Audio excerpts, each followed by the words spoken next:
Morgan's producers called him directly. Do we think he did it? Heck yes, we think he did it. But I don't know if that's enough to prove arson as one of those crimes that they've alleged was part of his RICO criminal enterprise. Jaguar Wright allegedly rushed into the court hearings, dropping a bombshell that apparently threw the music mogul into a state of complete fear, just when the industry believed the tempest surrounding Diddy couldn't get much worse. According to rumors, Wright didn't simply show there. She allegedly gave prosecutors never-before-seen audio and explosive evidence that allegedly included Diddy and a young Bryce Gray when he was just 17. What started out as simply another high-profile trial about forcing people into a criminal organization turned into something far worse. When survivor, artist, and unrelenting truth-teller Jaguar Wright entered the courtroom like a woman on a mission, it was not the streets outside that caused the true shockwave. According to reports, she claimed to have personally seen the coercion and manipulation that permeate the music business. I was the only person there speaking for the victims except for the prosecution.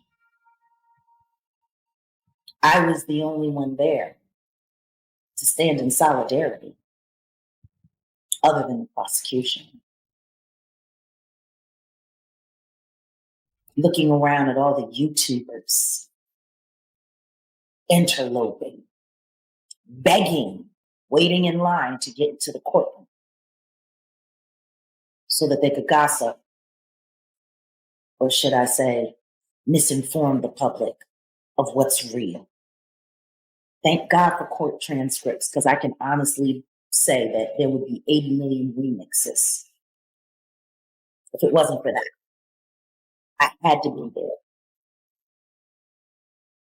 And not just that, I was there as a reporter myself, as a journalist myself. I needed to be there to document that first day. It's one of the most important parts of my journey for Cruelty Free. But I wanted to be there and make prayer before everybody got there. And just reach out to the prosecutor as they came up and let them know. You have platforms that are backing you. We're praying for your success. And that moment with her was awesome. I prayed for her. I prayed for her safety. She told me that she does the same for me.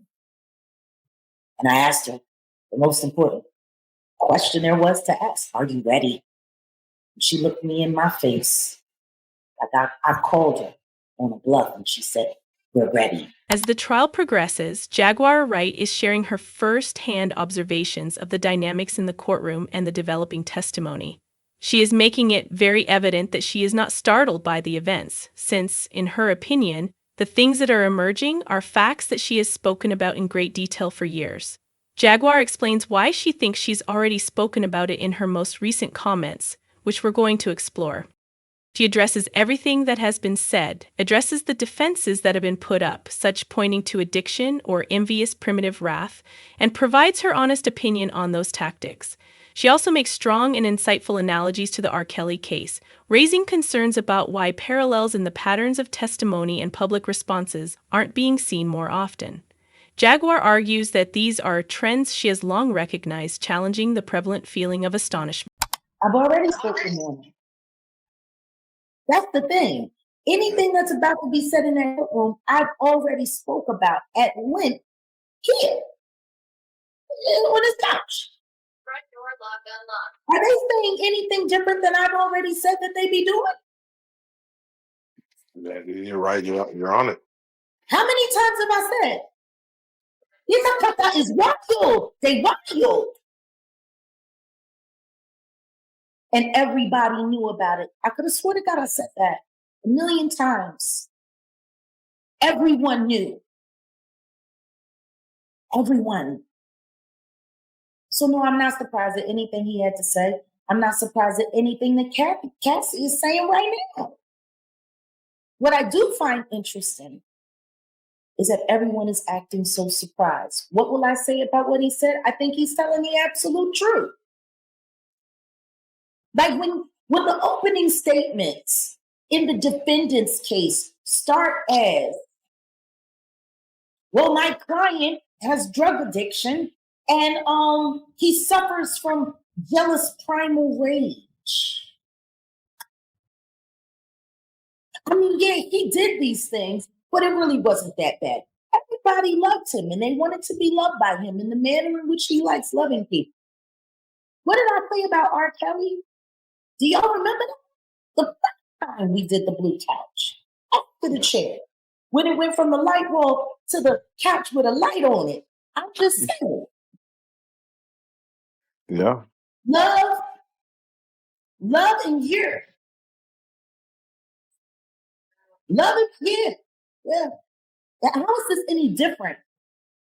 Is nobody realizing that a lot of the testimony that we're hearing against the diddler right now, very similar to the things that people were saying about R. Kelly? Yes. Why is nobody paying attention to that? Why does no one want to look at what's right there? But hold on, family, it gets deeper. Ryan Leslie was the wild card that Jaguar Wright drew out, leaving everyone stunned. She didn't simply stop with the names that were apparent. Let me remind you of Ryan Leslie if you don't remember him. This is the same guy that attended Ivy League, created songs, and briefly had the industry submitting to his brilliance. However, Jaguar claims that the narrative has a sinister undertone. According to her, Cassie was first introduced to Diddy by Ryan Leslie. Take a moment to process it. Jaguar responded right away. Y'all out here acting like this man didn't know what he was doing, like he didn't hand Cassie over on a silver platter. She claims that this was a planned maneuver that led Cassie into the lion's den, not merely a musical link. The worst part is Ryan Leslie's silence. Jaguar claims that ever since the case surfaced, he has been a ghost. Radio quiet, no declarations, no denials. And quiet is unavoidable in this world, family. Jaguar also didn't hold back. She said, "You don't get to wash your hands like Pontius Pilate and pretend you didn't light the match that burned the whole house down.